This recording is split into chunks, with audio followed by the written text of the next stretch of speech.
Every time I see like professional swimmers like you, I just think, the first thing I think is all that chlorine I know it. going to kill you. Totally. I hope not kill you, but like you do know that chlorine is not healthy and that everything seeps through your skin. I mean, anything you put on your skin, it's not, of course, exactly like drinking it, but it is a small version of it. So if you spend like 8 hours a day in a pool, like day after day, I can't believe that is not going to have a very harmful effect. I mean, I didn't have eyebrows for my whole life until I graduated, and finally my eyebrows came back because of the chlorine and the bleach and the pool just because of the stripped them off. I had no eyebrows. I thought I didn't have eyebrows. Maybe you were an albino. No, I know. No, but I was more apt to believe that. And you're starving yourself of oxygen for, 18 years of my life. You're told not to breathe. It's like, that can't be good for your brain. Told not to breathe because in swimming, we have to take in oxygen. Yeah, but you're supposed to limit your oxygen. Really? Yeah, like in the 100 freestyle, you only breathe a total of like... Yeah, I feel breathing does not get the respect it deserves in this country, because of the pandemic. I was never down with the masking.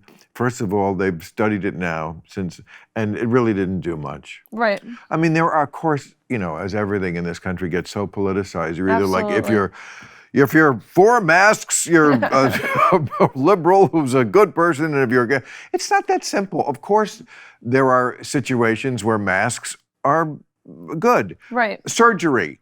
Right. Like preventing a big gob of snot from falling out of your face. There we go. When you're leaning over someone's open heart. I'm so We're pro-mask. Yes. And even with the pandemic, I'm sure there are some masks and some situations where it does make sense. But in general, it was a lot of bullshit. And Absolutely. What was never brought up, except by me, of course, the crazy comedian who knows nothing about health, and yet all my predictions turn out to be true about it. Like, it's very bad for you to be breathing in your shitty, stale carbon dioxide. Yeah. Right. Yeah. All the people who like going nuts, as they should, about global warming, which is that. Right. Right. CO2. Absolutely. But this CO2 that you're actually, it's like we're standing behind a bus. Where is Greta Thunberg talking about this stuff? I know. Right. I know. Do you know her? Don't. You're like the same age. You could be you could be friends. You could go see partners in crime. You could go see Barbie together. Dang it. I'm in my pink. Is it too late to call Greta? Can we get her here? I want that to happen. Can we get Greta here? No, I want you two to see Barbie together. So, because I've heard very divergent things about this movie. I haven't seen it, but like some people hate it, and somebody I know said they walked out after 20 minutes. They just couldn't take it that much. And it wasn't a conservative person. No, it's interesting. I was just going to say, it's both sides. You hear some people who love it, and you hear some people who detest it on both sides. And you have not seen it? Haven't seen it. What do you guess it's about? Like, what do you think? Like, how did they make Barbie interesting? I mean, because it's a huge hit. They're going to make Barbie totally demean Ken. Right. Demean his masculinity. I mean, that's. Oh, so you think that's the whole joy of it, is that it's a big dick slap in the face to Ken. Totally. Poor Ken. Where's Ken's justice? Well, but yes, and I saw that I thought it was funny, actually. The billboard, this is as much as I know about the movie, except, of course, it's been written about endlessly. But the billboard says, she's everything, he's just Ken. Right. But there we go. but I take that to be they're in on the joke. Right. That's an exaggeration they're doing on. So that makes me think maybe it's hipper than other people say it isn't. I don't know. It's hard to tell. Truthfully, it's hard to tell satire versus not satire anymore. That's a very good point. So how can you tell if they're really in on the joke? Because if you would have, I mean, take what we went through, for example. I would have thought when the NCAA said Lia Thomas could compete with the women, I would have thought they were in on the joke. No, wait. But they are the joke. The NCAA is the joke. Lia Thomas is the joke. Okay, let's back up for the people who don't know who Lia Thomas is. I do, because I've read about her. She is the trans swimmer who beat you. We tied. I did not get beat. I get called No, beat you in the locker room with her big cock. There we go. In that case. How big is her cock? Well, You've seen her cock, right? We all did. Well, how big is it? I mean, what kind of a cock is it? Describe her cock. Let's see. Well, I don't want to see it. I just wanted to hear it described. Well, if I had to see it, you have to hear it. First of all, this is a 6'4" man, right? Well, a trans woman.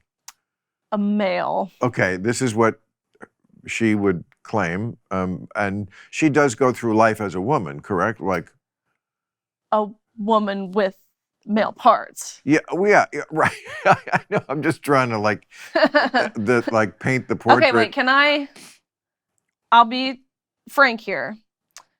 I don't use she, her pronouns when referring to Thomas, and I call it a male. I think even using the term trans woman is giving Thomas some of our language as women. And I think trans woman is a subset of male. I do not believe trans women are women, and so I'm saying that up front on the record. No, I'm basically on that page.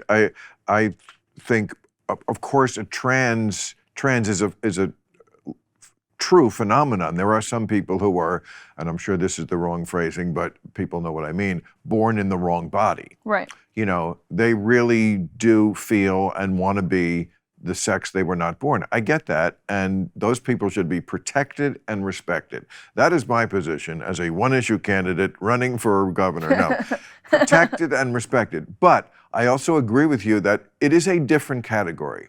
It is not the same thing as women, and you hear women all the time, and not just conservative women, who say, I am being erased. Right. And what I do and way I have walked through life is different enough. There's difference in degree and difference in kind. This is a very important thing in epistemology. Difference in degree, difference in kind. When something becomes a difference in kind, we're in a different category. This is a difference in kind. It's not just degree. So protected, respected, and respected by, I don't know how we would do that language-wise, but I don't have any problem with either ones, because look, the point of language is so we know what we're talking about. I know what you're talking about. There we go. When you That's say he, and I know what a wokester who was sitting here would say if they, oh my God, the pronouns are fine. You call it, identify as a cat and shit in the litter box. Do whatever you want, whatever blows your dress up or your dick up. Whichever. Or if you have both, both. But, I forget what the original question was, but I think it's describe that cock. I was trying to run away from this question. Okay, 6'4" male. Use your imagination. That does not mean a big cock. Cock size is not ever usually. I know from women who. Oh, are dated, you about to? No, but I know girls who have dated like 7-footers. Right. And the 7-footer sometimes has a very small penis. Just because this person is 6'4" doesn't mean they've got a great big Johnson. Well. But what was it big? That was a situation I tried to refrain from looking at entirely. Naturally, we all did. You can't unsee it. You saw it. We can unsee it. Being in that space with a male, it's like a bad car wreck, right? Now, what space was this? You were in our locker room. The locker room. Yeah. The locker room where? Where were you? We were at Georgia Tech. This was our national championships, which is of course the meet. Is that your home turf, Georgia? Not my home turf. Oh. I'm from Tennessee, but went to University of Kentucky. Send your kids to the SEC. That's my plug. But Georgia's cool. Georgia's cool. Atlanta's very cool. Atlanta is interesting as well. What you got against Atlanta? Come on, really? What's going on in Atlanta that you don't like? Man, the traffic, first of all. Oh, the traffic. Well, we live in LA here, so you don't even try to feel bad about it. Yeah, no. I drove up from Orange County. Traffic means the city's doing well. Yeah, but it also means it takes you an hour to 2 miles. If that's the worst thing that you have to face, you're living a charmed life. Well, it takes up, if you spend, let's say on average, 3 hours in the car every day driving to and from work for a total of 10 miles, 3 hours out of 24 is 1/8, and that's 1/8 of your life. God, it's the ATL. You're so spoiled. It's the home of, I don't know, Jimmy Carter. Do you know who Jimmy else? Carter is? You're so young. I think Do you I'm know too he was young for that. You're aging yourself. I'm just kidding. I know who You're Jimmy Carter supposed is. to. You do. I do know You're who supposed Jimmy to know Carter who the is. presidents are, no matter what age. I know who Jimmy Carter is. Yes. Who? Well, who was he? When was he president? Okay, you're about to make me look dumb here, and I promise you. I Come know on. there's got to be some bar joke about a blonde from Kentucky walking into a bar. No, you're just supposed to know this. Tell me. It bothers me that they let Tell me kids out of when- high school without knowing anything. It's not your fault. He was president. He was elected in 1976 after Watergate. After Nixon. After Nixon, correct. Nixon, then Ford for a minute, and then Jimmy Carter. And right Then before, Ronald Reagan. Right, you got it. And so he was late 70s and, has been demeaned as this sort of, ineffectual one-termer. He was probably the most moral guy. Like, he lived it. First of all, he was the first, I love Jesus president, which is not my jam. But he meant it. By the way, it must have worked. He's like 98 and he's been dying for a long. He had brain cancer at 94 and beat it. Wow. I mean, this guy, and I'm sure everybody's preparing his obituary every day for the last year. Just and re-updating it. This guy's taken his hammer and tool belt to the hospice. I mean, this guy does not quit. But that's the thing. Like, he built homes for the poor. He walks the walk. And when he was president, the only president who never fired a shot.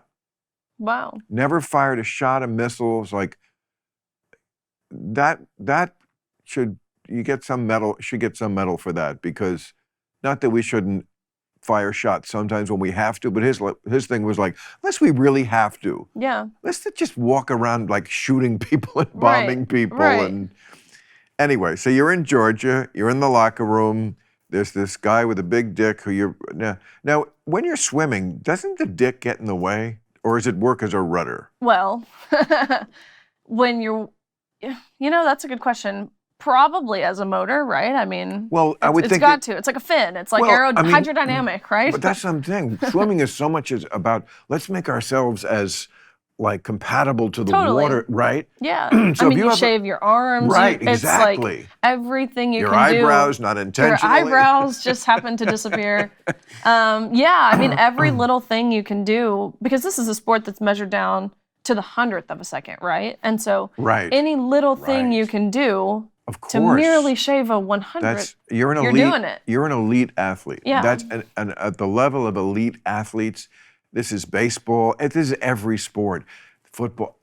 Remember Tom Brady with deflating the balls? I mean, right. Like if I could take 0.2% of a pound out of the ball, I could throw it back. It's always these incremental things because you're all so good at such a high elite level. So I'm thinking if you've got a big old, kielbasa down there, either it's going to make it better and cut through the water better, or make it worse. I mean, think of a surfboard, right? You have those fins on the underside. Do you? Yeah. And that's why? I would imagine. So you think it's an advantage to have a dick in the water? I do. No, is it? I mean, truthfully, the suits that we wear, right, they're skin tight. It takes you 15 minutes at least to put these suits on. Your nail beds are bleeding by the end of it because you're tucking and poking and prodding. And so, it's not enjoyable. And so, maybe that's enough to suppress the package down there, but I can tell you that's not true because it's a man in a women's swimsuit with a bulge. It's like the Twilight Zone. Right. So final answer, I guess. Final answer. It's probably a disadvantage in all of reality, right? I don't know because I don't know. It's certainly an advantage in that it went along with being born someone whose muscle mass is going to be so much greater. Yeah. And testosterone and, we are so through the looking glass on just this whole issue of pretending that male and female athletes are somehow peers. They're not. I may have talked about this on this podcast before, but it just obsesses me because it's my refutation to the people who say, oh, Bill, when you go on about wokeness, It's just a little fringe. It's not a fringe. It's not just a few people, because this was in the Atlantic. That's one of like a very major publication, a very mainstream major publication, very respected. And they printed an article, and the title of the article was, Separating Sports by Sex Doesn't Make Sense. But it does. And there is like sentences in this article that you would swear this is just a parody in The Onion. Like, we don't know why, we don't know if men are stronger than women, but if they are, we'd have to find out if it's because of nature or because of socialization. Yeah, that's what it is. They're trying to put through this idea that these differences are not innate. Right. It's very similar to what's going on with, gender and sexuality. Like, well, you're born a boy or a girl. Maybe that's not right. Maybe it's how you socialize, and that's what the difference between gender and sex is. This big debate we're having about that. But when it comes to athletics, it's just so plain that we're just different. It's not sexist to say that. No, we should ask the Atlantic if we should separate the Paralympics versus the Olympics, or if we should have heavyweight boxers competing against featherweights. Are we fat shaming? Are we fat shaming the heavyweights? Right. No, we do this for a reason. Yes, Yeah, I mean that's the craziest thing I've literally ever heard. I mean, same thing. You don't have 18 and unders competing against 12 and unders, right? I mean, these divisions that we have in sports, they're there for safety or for fairness. Not to go back into history lessons in the 1970s, but just before Jimmy Carter became president, like in 1972, Nixon was president. They passed something, and I'm sure you're aware of it, Title IX. Yes, absolutely. And Title IX, again, this is an example of how the wokeness they have their heads so far up their ass, they don't realize that they're anti-liberal.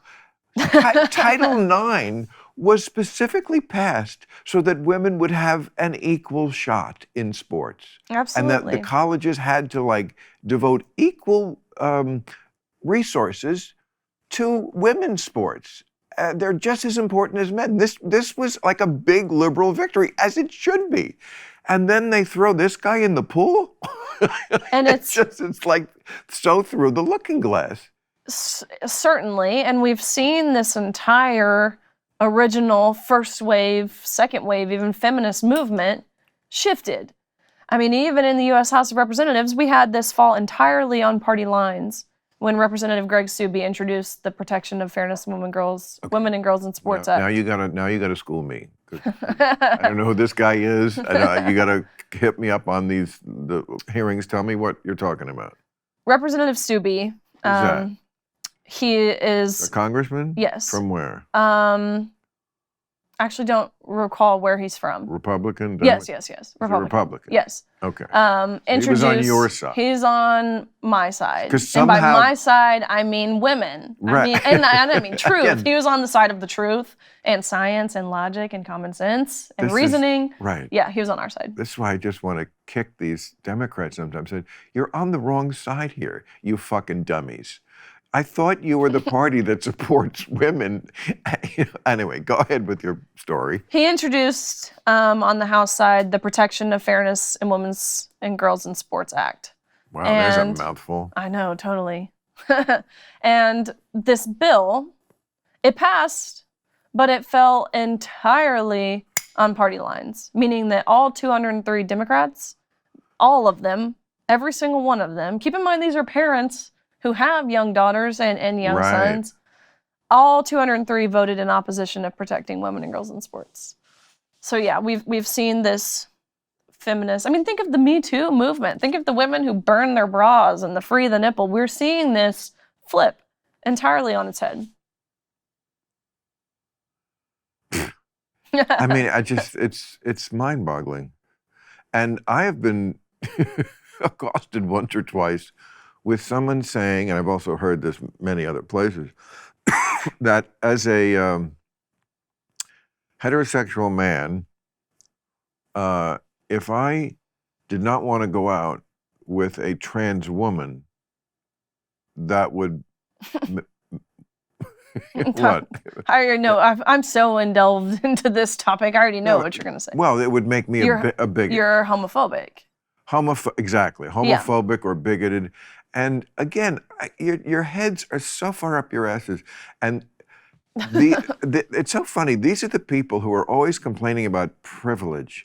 And it's so privilegey to think that you can dictate what my taste should be in another person, something that personal. I'm not homophobic. What if I just want the feel of a real vagina, like the way I want leather in my car interior? Can I have that? Would that be okay? Or should I check with comrade fucking make the rules about my love life? I know. Fucking Christ. I know. It's not homophobic. It's just my taste. I don't like redheads either. You want to get me on genderphobic, okay? Yeah, exactly.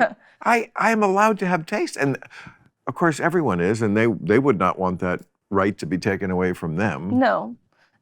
But no, I mean this movement, the T of the LGBT, the TQ. I don't even really honestly know what Q is compromised queer. Of. Yeah, but like like these letters. Oh. I can understand LGBT. Well, the whole thing is silly. First of all, it's so funny. These people, they're so mindless. They choose to lump themselves all together in this. If I was like any of those categories, I would want lesbian, gay, certainly trans is very different than gay in a lot of ways. I mean, gay is all about, we're born this way. Right. And we fought for that right. By the way, they did, and it wasn't an easy fight. No. For the kids who think. And they really wanted equality. Right. What I'm noticing with this trans movement is they don't want equality. They want to take our rights. They don't want the same rights. They want our rights. It's not the same. There's some of that. But I mean, just on the score of LGBTQ plus, and I've heard A put in there, it's like, why would you want to let's take everything that isn't heterosexuality and, oh yeah, just lump us all in together in this big soup? It reminds me of the beginning of Gilligan's Island. That was a show well before you were born. And the first year, they went, the Gilligan, the skipper too, the millionaire and his wife, the movie star, and the rest. There was only 2 other cast members, and they must have been like, wait, you couldn't say the professor on Marianne, and then the next year, they said the professor on Marianne, because I guess their agents called them, and they said, this is ridiculous. I mean, and the rest, really? And they were just as big a part of the island as the other 5 people. I feel it's like that. It's like, and the rest. You know, just whatever else is, whatever weirdo kink you're into, we just throw you You're in just this. in this We group. just keep adding to the letters. Yeah. And it's just, I mean, we're, again, liberals, I think, always supportive of whatever people want to do, especially with their sexuality. Now, your view that they want extra rights is not an uncommon view in this country, and I can see it. I think a lot of these people, for so long, didn't have any rights or very curtailed rights. I mean, even gay. I was just watching this documentary on Rock Hudson. He was a big movie star that you don't know about. But he had to be in the closet. He was like America. It would be like Leonardo DiCaprio today having to pretend, being gay and having to pretend he was always on a yacht with a model. Oh, wait, he is always on a yacht with a model. Oh, wait. Bad example. But that's what Rock Hudson had to do. And that was like into the 60s and 70s. Right. And the 80s, he was on Dynasty, and he was the first one to die of AIDS who was famous. So it like really changed when America heard about that shit. Okay, I can understand people who have lived through that kind of experience wanting a little extra. You know, they like, wait, let's make up for some of the past. It wasn't that far back that we had to go through this shit. I can get behind that. But yes, there is a place, it goes just too far. And it's too far. We're here, we're in that place. now. Yes. No, I agree. We're living it. It's entirely too far. And this idea of that community being oppressed is silly. I mean, it's silly. I agree. It is. I truthfully, and might be getting a little bit into the weeds, but like, people, this isn't to say there aren't bad apples. There's bad apples in every group, right? Of course, right.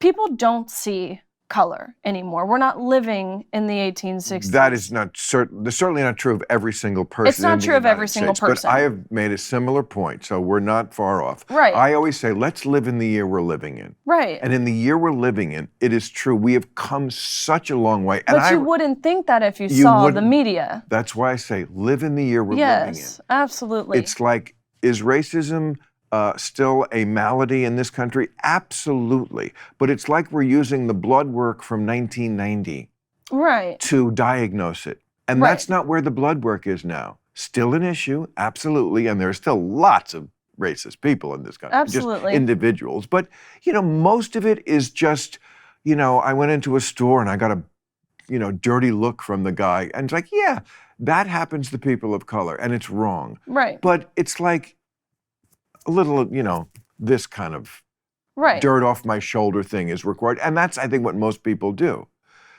But as far as like what the laws say, and also what just the mainstream of Americans are just not racist like they used to be. No. It's just, you can find it and it's still an issue and there still needs to be redress for, obviously, the legacy of it still lives with us in many ways. Certainly. It's not a non-issue, but I agree. I think the biggest problem that they have on the left is this obsession with race, chasing phantoms of racism that don't exist anymore, because it's a lot about. Everyone just wants to be a victim, right? I was just going to say that it's victim mentality, and that transcends race. That's like everybody. That's much more. That's what I was getting to. Much more generational. That's your generation. Don't lump me in. No, Didn't we just say we're not going with the rest theme? You're not. I don't want to be in the rest. No, you're not Ginger and Mary. I mean, Professor and Mary Ann. Yeah. I wouldn't do an and the rest to you. No, but it is. It has transcended far beyond race. But that was the point I was getting to, because I think it's extremely evident in what we see in the media. But again, coming from the South, I live in Tennessee. And again, not to say there's not bad apples, but yes. I think we can all agree that slavery is awful and terrible and should have never happened. And as we move forward, we most certainly should prevent any situation where we're discriminating in that way. I mean, that's awful, and I think everyone agrees with that. Well, not just that way, but I mean, that's the extreme horribleness of racism. But we need to truck it back way further than just, is what I'm sure you were trying to say. Yes, of course. The other point that never gets made, because again, there are certain people who just don't want to hear what the truth is, and there should be no politics in this, but slavery in general was not a racial thing. It certainly was, of course, in America, but it has gone on all through history. The word slave comes from Slav, and they're white, because Slavs were slaves. People of color had slaves in Africa. The movie they just made about Sound of Freedom. The Kingdom of, what? Did you watch Sound of Freedom? No, that sounded a little red pill to me. Come on, if we're talking about Barbie. Right. Well, I didn't see that either. So you should watch Sound of Freedom. What is it? It's a movie about... Oh, I heard about it. About human trafficking. You know what? I mean, like, and I don't mean this like to start... Tell it. Come on. Okay. First of all, you really never saw Gilligan's Island? Oh, no, you're diverting. Wait, you asked, no, I'm I get back diverted to when it, we talked to Lia Thomas's did parts. you ever see... No, you're diverting. We still haven't heard about that dick. You never saw Gilligan's Island? I have never seen Gilligan's Island. Wow. This episode is sponsored by Blue Chew. Let's talk about sex. Guys, remember the days when you were always ready to go before marriage? Now you can increase your performance and get that extra confidence in bed. BlueChew.com is here to help. Blue Chew is a unique online service that delivers the same active ingredients as Viagra, Cialis, and Levitra. but in chewable tablets and at a fraction of the cost.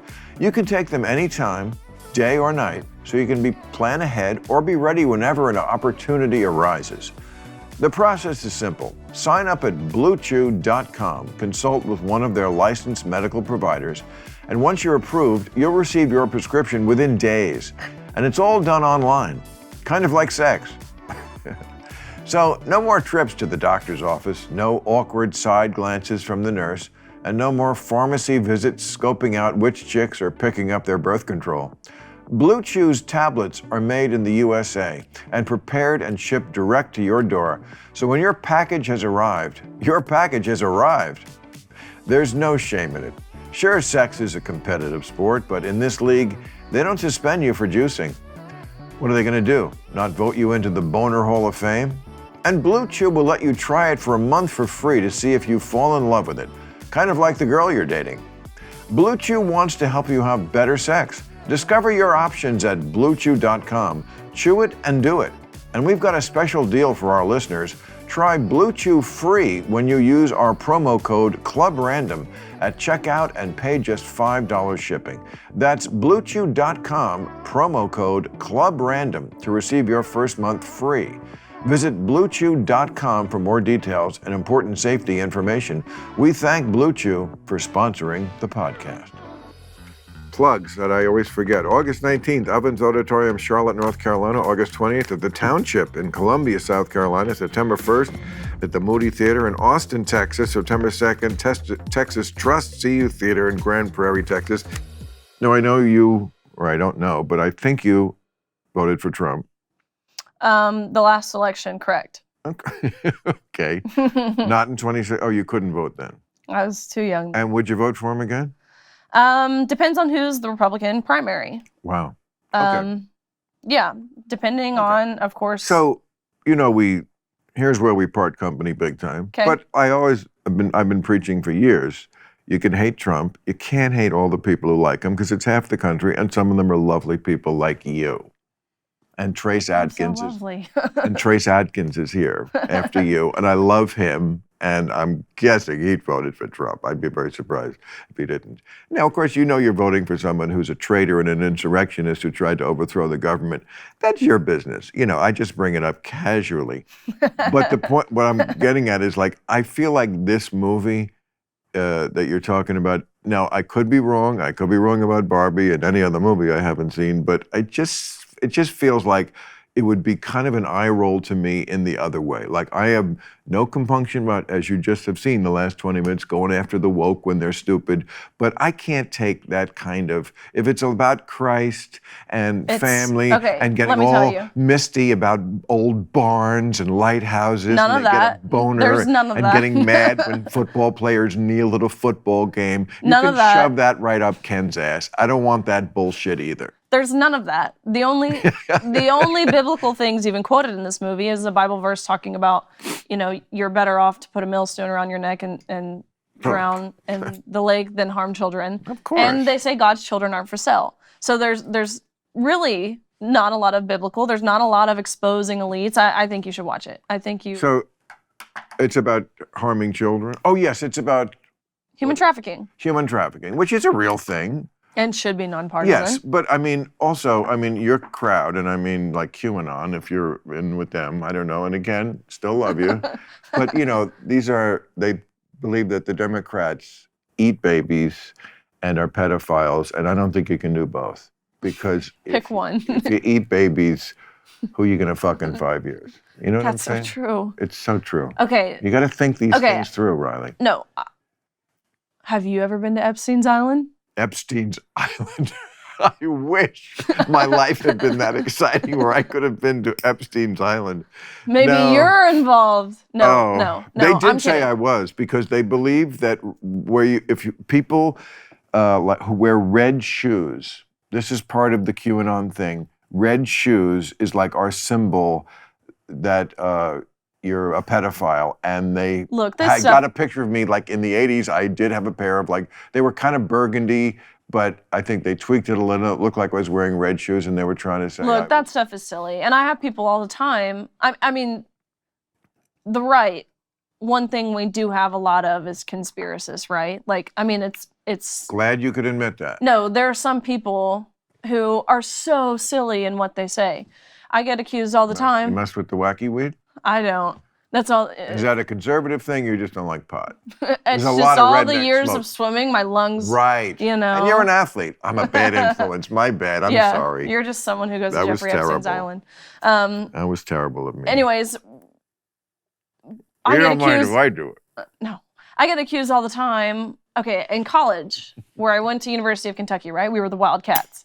This was a symbol for Wildcat, and we did it all the time. Our basketball player, I mean, What is the symbol? It's this, okay. Oh, the white supremacist symbol. So we have a lot of pictures doing this. I shouldn't even do it because it'll get clipped and whatever. But it's a symbol we did at our university all of the time. And people will call me a white supremacist. They will say I've sold my soul to the devil. They will say I'm a part of this Illuminati. I'm like, y'all are crazy. One of the things I hate about what the left does, they're not, liberals are about fixing things. These assholes are just about setting traps. Totally. You know what? You can't have this. You know why? Because on my first Tonight Show, I got one of these from Johnny Carson. And you're not going to take away that memory. No. And I don't think Johnny was saying, let's go to the Klan meeting after Klan. So you've been to Jeffrey Epstein's island and you're part of the KKK. You have no idea what a good Johnny Carson impression that was. Because, what are you, 23? 23.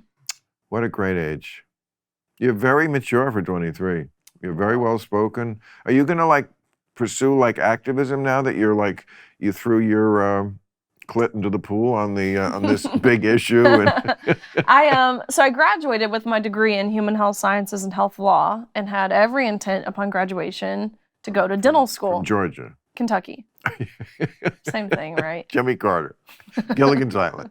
It's all the rest of us. Just the rest of us. Yes.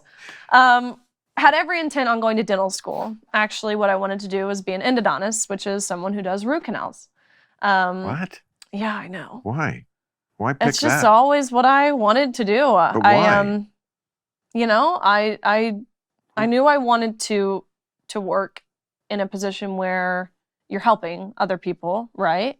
But I don't want to go to... But root canal, I know. Next to proctology, it's like the least liked thing. Comedians literally use the term root canal, to mean the thing, I'd rather have root canal in Somalia Well, maybe I just like to inflict pain, honestly. How old were you when you came to this realization that you wanted to? I mean, I knew ever since high school, middle school, I knew I wanted to be a dentist. I didn't necessarily... A dentist? Yeah. And you're not even Jewish? I'm not even Jewish. That's astounding. So, got my degree there. I had already put my deposit down, accepted my seat. I took the dental admissions test, which is the test to get into dental school. Scored in the top percentile, which was miserable. It's a 4. So you might be quizzing me on my history. I promise you. You know your teeth. I know my teeth. I'll bet you do. And I bet you know a lot more. So you don't have to go to medical school first? No, dental school. It's its own thing. It's its own How many years is it? 4. 4 years. And then I bet you could learn it all in 6 months. Yeah. What you actually... phonies. They just want money. This is like big pharma, but in school. Don't get me started. Hey, we have an administration though. Maybe, no, it'll be free. No loans. Oh, but higher education is such a scam in this country. Well, they do. They charge you just because they want the money and to keep you around. Of course. And what they learn, if they learn anything, all they do now is turn out these America-hating, I hate to sound like one of you people, but it's so true. One of us people. It's just, they have turned these kids into, I just read this story that 70% of Gen Z, the question was, is America worse than ever or worse than 50 years ago? And I think most of them said, it was either one or the other, maybe both for some of the questions, but definitely they thought it was worse than it was 50 years ago, which is just preposterous. It's just ignorant. It's just ignorant. And the fact that the parents don't slap their little brats and say, you know what, could I tell you how things, because that's what my upbringing was. Maybe it was too much back then. It was a lot of, oh, you're crying? I'll give you something to cry about. Why, when I was a kid, bread was a nickel, Yeah. There was a lot of that. We could use a little more. of that. I agree. It's yeah, we have, and this goes back to, you know, the movies and stuff we were just discussing, whether that's Barbie or Sound of Freedom. We've just lost this sense of masculinity, and we've deemed masculinity as toxic and bad and undesirable. But I think we need masculine men. Not in my hot tub, baby. There's nothing wrong with it there. Let me tell you, we do not demonize it. We need masculine men. We need Martinize it. Yeah. we steam need clean. men to protect and provide, which is what we were. I mean, that's. Well, you're a tough cookie. I don't think you need any man to protect and provide for you. Well. Do you? I want a man to provide for me, right? I mean that's. You're married? I'm married. I've got a phenomenal husband. I'm very fortunate. But you don't need him. You love him, but you don't need him. I think man and woman work hand in hand. Well, that's different. But you don't need. Need is different. Okay, I maybe I won't say I need, right? I mean, right. I don't need a man to provide and protect. But I do believe that we complement each other, man and woman, in that way, to where women typically, again, I'm not going to try and reinforce. The purpose of a man is to love a woman. And the purpose of a woman is to love a man. That was an old song called The Game of Love. Anyways, it's just we've lost masculinity. And speaking of higher education, especially the Ivy Leagues, right? I mean, these are supposed to be prestigious schools. Oh. Listen, you would die. I went to one, but it's a lot different today. Where did you go? Cornell. Oh, you would die if you I knew. would die. They won't even call. I wouldn't die. I'd kill. I would kill. I would strangle people. It would just, I know, it would just be. It's your masculinity coming out. It's just my reality coming out. At University of Pennsylvania, which is where Thomas went, they won't even refer to freshmen as freshmen because it's gender exclusive to women. I know. They have now called them, they now say first years. I mean, it's crazy. That's my thing. I said it once on my show, like, when you're doing stuff that sounds like it's in The Onion, stop. You know, when you're doing stuff that sounds like a guy is parodying you, making fun of you, like this Atlantic article it's like, it reads like something that is a joke, and they're not joking. And again, I gotta go back to bad parenting. I just think this is all because parents just treat their kids like little geniuses. Not all parents, but a certain type of parent. The kind that sends their kids to Ivy League colleges. Your parents. Spoiler alert, not my parents. Oh, not my parents were in World War II, baby. And that was the last time we had strong men.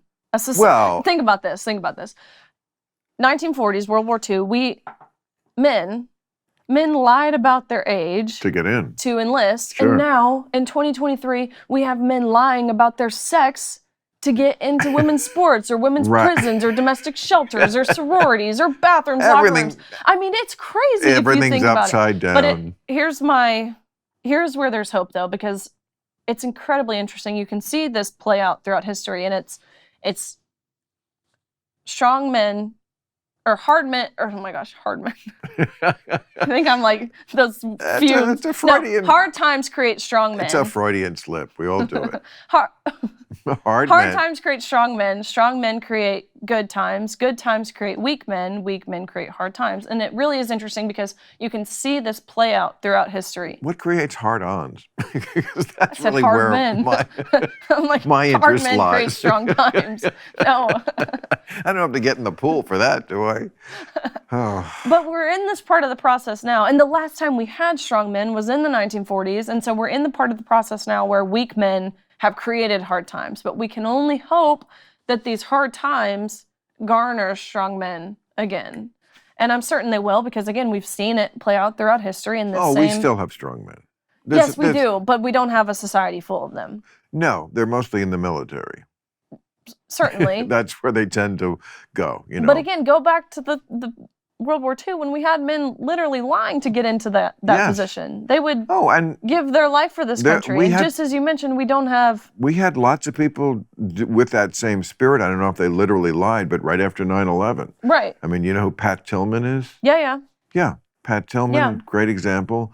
Atheist, by the way. They tried to present him as some big conservative icon, but he actually was more like one of mine. And he. What is one of yours? Oh, What are you? I'm a unicorn. I'm not. I'm no. I don't have a team. That's fair it. enough. Yeah. But I mean, I don't know. You know, my heart is usually with the Democrats, but then they just have become so different than, like I keep saying, traditional liberals. So they just make it hard. And what do you think? But it's not a hard choice when the other side does not believe in democracy and is in love with the sociopath that you like. But, you know, again, that's your deal. Okay, so who did you vote for last election? Biden. There was two choices. Who do you think I voted for? I guess. I voted for the sane guy, imperfect but not so this next election. Insane psychopath. Yes, that was my crazy choice. The one who accepts the outcome of elections. That's the one I voted for. Okay, that is a major downfall of Trump's. When you talk about masculinity, what could be less masculine than not accepting defeat? Just being a little fucking pouty, sore loser who can't say, yeah, you know what? You don't win them all. Trump is not Sometimes you lose them. You don't win them all. But as a man, I just own up to that and say, you know what? I'll get him next time, instead of just lying and pretending you won something you didn't at the expense of the country. You still like him? Really? Here, Trump is not who I have endorsed for president in 2024. First of all, okay, I'll take that small victory. He has had a lot of his true colors shine, I think, in terms of, and again, I do still like Trump. That was like a courtroom drama with a lawyer trying to get them to break down on the stand. I do still like Trump, and you were there that night. and by golly, I would vote for Trump over Biden. And if you would. Trump over Biden. Donald Trump. Donald J. Trump over Joe Biden. How do you think he'd do in the pool? He's got a body like a melting porta potty. I saw a picture of Biden today at the beach, and the same could be said. Yeah. No, I mean, I could take them both. We could have a relay. Wait a second. Me, you, Trump, Biden. Biden's not fat. He's old, so I don't think I don't think Biden is necessarily fat. He's not. No, he's got a very. If you didn't see how old he was. So you went to Epstein's Island with Biden. That's what you did. Oh, that's a bunch of malarkey. Oh, wait, that was a sex act we got involved in, malarkey. Oh, yeah, that was kind of fun. Anyway, you need a monkey and a parrot, but I digress. Well, look, I think these kind of... Okay, so wait, you never answer. Next election. Biden. Over every other candidate who's running. Well, unless there's a... Well, no, I mean, it's possible Trump is not the... nominee, although it's in the paper today, he's ahead by 37 points. You know, he's got a rape trial he just finished. He's got a porn star hush money trial. He's got I tried to ask somebody for 11,000 votes in Georgia trial. He's got a tried to overthrow the government trial. I mean, even if you're a big fan, I got to say that's a lot of trials. Okay, but do you not sense any sort of corruption in terms of how they're indicting Trump and not Biden? Well, everything he's ever been up for, the two impeachments and all these trials, he absolutely did it. Everything you could think that he did. Back to the corruption whether it was standpoint. whether it was smart to actually go through with an indictment. Presidents do shit while they're in office, not as bad as him. And with the general rule has been, once they leave office, we can't get into that place that other third world countries have, where as soon as the guy leaves office, now he's a criminal, because who's going to want the job? So you think the Democrats are scared of him? Scared of who? Donald Trump. I'm scared of him. What do you mean? You're Trump-phobic. We're all scared. It's phobic. No, phobic. When you say phobic, it means it's an irrational fear. My fear is very rational. Okay. He's a psychopath who won't concede elections. Again, you're a real man. Okay, so do you believe the election was entirely... Hey, let me ask you something. Okay. Have you ever lost a race where you lost the race and you knew you lost, not to someone with a penis, you lost a legitimate race. Real woman, okay. And you got out of the pool and went, this is rigged. I won this race. People know it. A lot of people are saying it. And I won the race. I think everybody knows that. It was rigged. Would you do that? You're pretty good at impressions. I'm really not, but... No, I would never do that, Okay. which is one of his downfalls, right? And we've seen, I mean, that whole thing needs to be dropped. But do you believe the election was entirely... Not only do I, it's not a belief. Okay. It has been vetted by Republicans, by every Secretary of State. It went to the courts. It went through every organ of government. So there you was not think a shred the state of evidence. Pennsylvania really nominated... You know what? Let's not get into the weeds on the 2020 election. No. This is the midterms now. Oh, the midterms. Okay. Fetterman, yes. you think... No. Should be a senator? No. No, I don't even think... He's not up to it. No. Of course. That's okay. So what? What is No, but I'm saying I don't like the hope in my heart is that people in Pennsylvania, I mean, I can't believe that election was not rigged. Okay, but in some but the capacity. stakes are not comparable. This is Pennsylvania. Pennsylvania doesn't negotiate with Putin.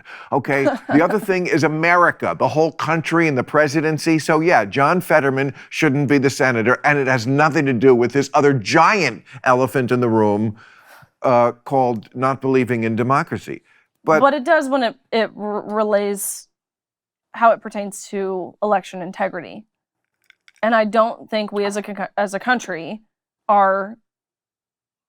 The only election integrity problem is Trump saying the election was rigged. Your own Republicans in all these states are the ones who certified these elections. People with integrity, enough integrity. One reason I still believe that there should be a vibrant Republican Party, because there still is that rump version of it where these guys stand up and say, yeah, I wanted Trump to win. I'm a Republican. I voted for him, but we counted the shit 3 times. He lost. Take it like a man. I think that's very fair. Take it like a man. Look, what I've been fighting for this past year is integrity. In any capacity of whatever that looks like. Okay, and so if we have deemed everything... It's not an issue on the other side. 2020 was one of the most It's not an issue on the other side because they're the ones who are cheating. And efficient elections we've ever had. This Maricopa County. Even Trump's own commission. It's just not an issue. To cling to this, it's just sore loser. Look, I'm not clinging to it. You are clinging to it. You're clinging to the idea that maybe the 2020 election, just maybe. There's no maybe in there. There's maybe in almost anything else. There's just no maybe. Most of what I'm referring to is the midterm elections in 2022. Well, what happened there? Oh my gosh, in Arizona, in Georgia, in Pennsylvania. What there happened? Was a bajillion states. What happened? Nothing. Nothing. We both sides have the monitors, both sides are all eyes on this all the time. And the people who do these elections are generally not trying to hide anything or fake anybody. It's one of the last things we're actually doing okay in this country. We actually are counting the votes because they know there's so much eyes on them. But when you control the eyes, you don't care to be corrupt. But they don't control the eyes. There's more Republican state legislatures that control elections than there are Democrat. Yes, we shouldn't have elections run statewide. That's true because it varies from state to state. It should be national. But you know what? That's our system. And each side gets to look at what the other side is doing. They do recounts. They have checks and balances. Is it going to ever be perfect? No. But people accept elections, especially ones that are run this efficiently. You're just clinging to something that is so tangential to whatever is going to solve our problems in this country. It's not going to be solved because people are cheating at elections. Your side tries very hard to stop certain types of people from voting, but even they do it through sort of legal means. Oh, we pass a law. There's only one ballot box now in Houston County for 2 million people. Whoa, okay. But at least they're doing it on the up and up. But this just theorizing that these elections were we just can't believe that they're real. I'm clinging to nothing. That being said, I think we do have to be realistic about what is actually happening, because if we're not, that's how we got here where we're at right now with men undressing in our locker rooms. Wow, that's quite a...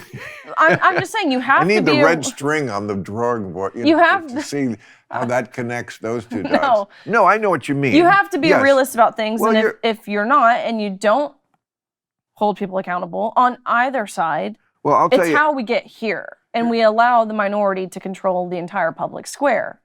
I think where Trump and the locker room are connected is that there's a lot of normal, reasonable, common sense people. I agree. Who see the penis in the locker room, in the girls' locker room, and they say to themselves, you know, I don't really like this Donald Trump guy at all, but I'm going to vote for him because he seems to be the only thing that stands between that kind of insanity and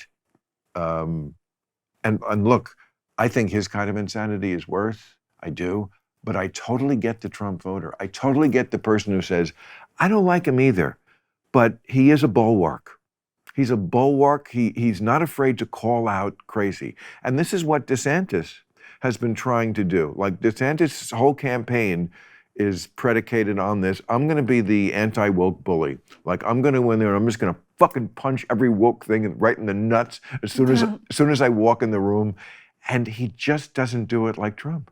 Right. He's not Trump. Trump is, as my friend always says, insanity photographs. He's insane, but it makes him a star. Insanity makes people stars. And he's just a star. He's 37 points ahead. You do not have to worry about your boyfriend getting a nomination. He is going to, He's not even who I've endorsed for president in this cycle. You're going to get him. So if you want to vote for him, you're going to get your opportunity. Phenomenal. Yeah. I think I'm the least qualified person to talk about. And it's going to be Biden and him again. Because the Democrats are going to nominate Biden. Everyone's too scared of a wild card who can't win. And this guy has won, and Trump has won. They each won. It's like Ali Frazier 3. They each won. And now we got to go to Manila and bring it on. To bash each other's brains in.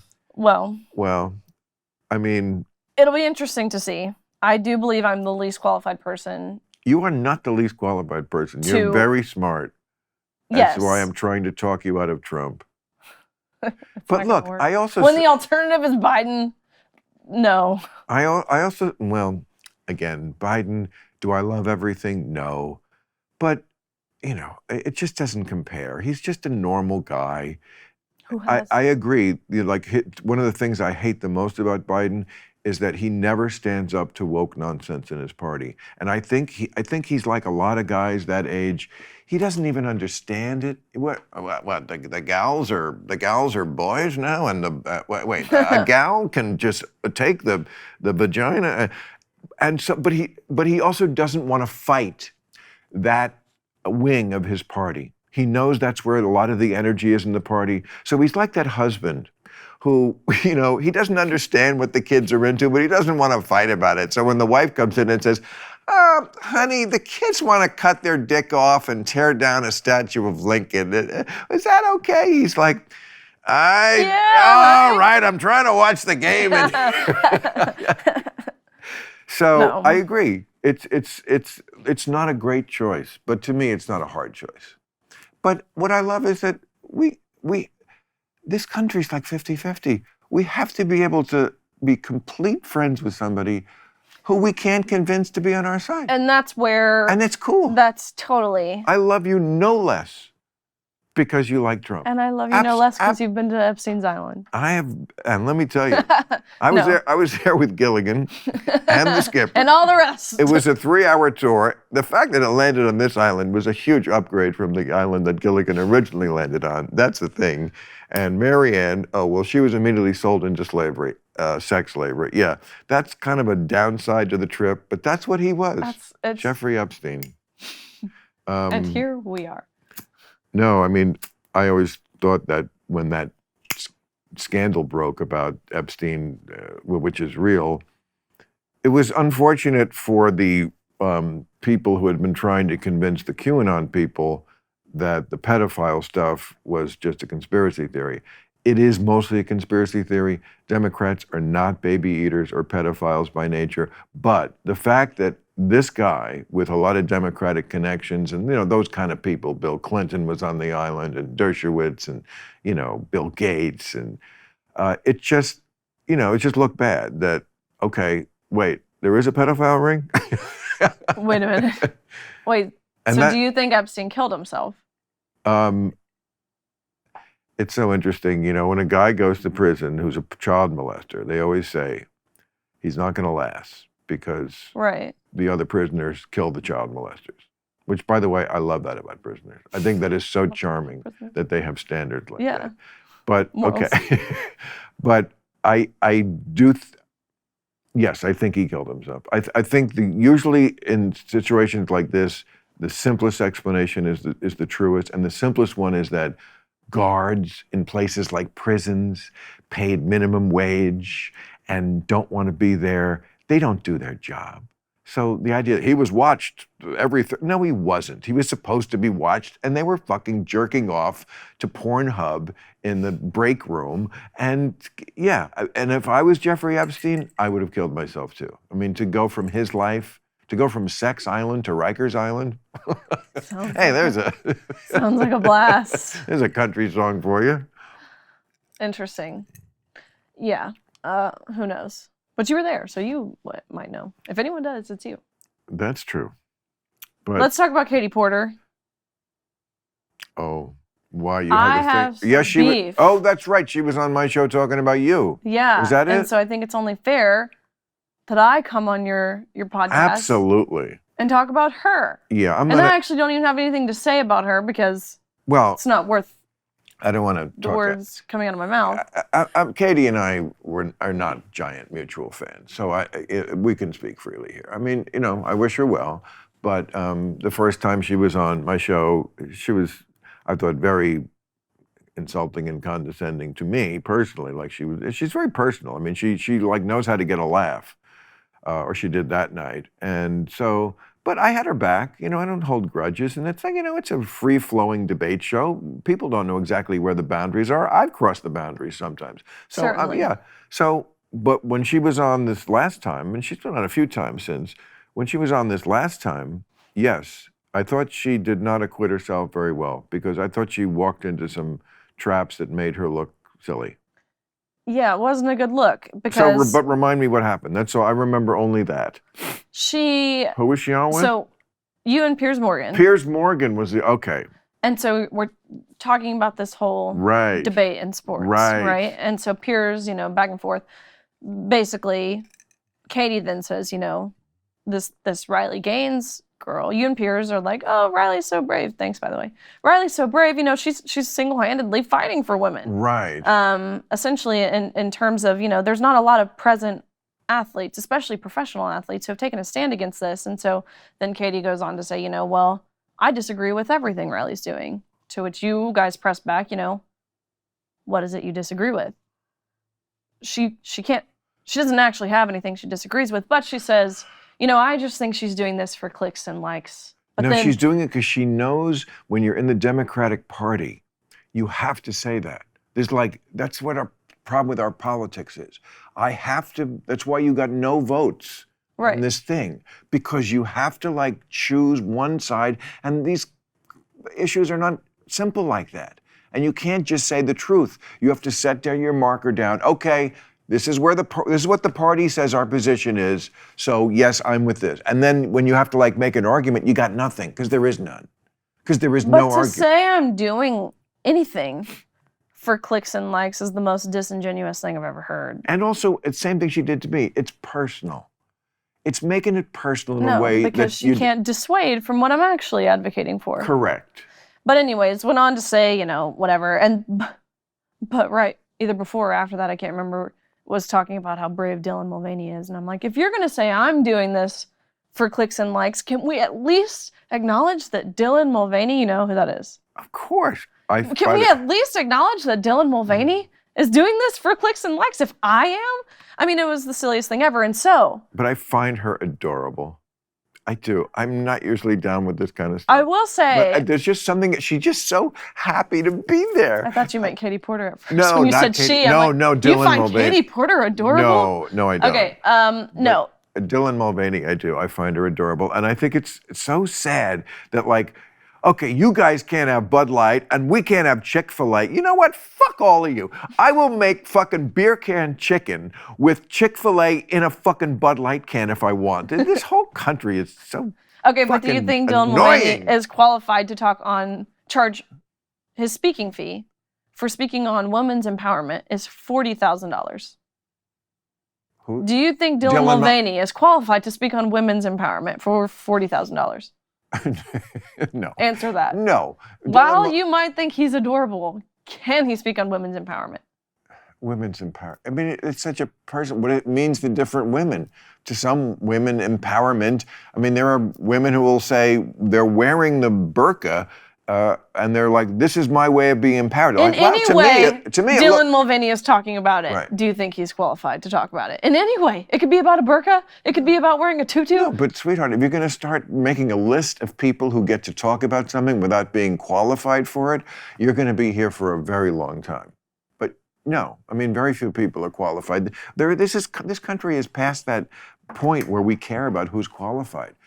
Clearly. Yeah, clearly. Considering, so, yeah, clearly. You know, I don't. Well, Katie Porter, I'm getting back to this. Yeah. Anyways, I saw this clip. I watched her show. I watched this. I saw it. And I thought, if I ever see her, I'm addressing this naturally. Like, right. She can say this on a screen, but I actually want to know what she disagrees with me on. She just made this claim she disagrees with me. So I was in DC. I see Katie Porter across the way. What?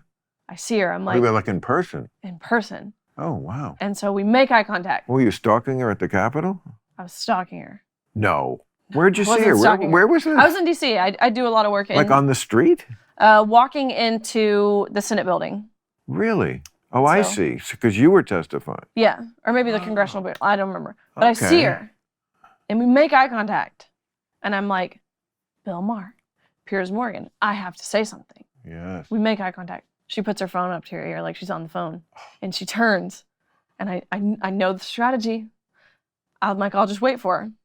So she tries to turn and walk away. And so I'm like weirdly lingering. It's like uncomfortable. But I'm like, I still have to say something. Anyways, she has to get into the building. That's where she's going. And so I'm like waiting outside the door. And so finally she puts her phone down. And I walk up to her. And I'm like, Katie, it's so nice to meet you. My name is Riley Gaines. And she said, oh, I know who you are. The only thing she could say, I thought this was so weird. She said, congrats on being a competitor, and walked away. And I'm like, did she just call me a competitor? That's really bizarre. And so turned and very quickly tried to walk away, but I wasn't done. Politicians. A competitor? I'm like, what a weird thing to I guess having that job makes you into an asshole like that. I mean, it's not just her. It's just, they're just always having to like find a way to like diffuse something that they could use against me. And I mean, I don't blame them all for it, but Jesus, I mean, I would rather fucking do root canal. Anyway.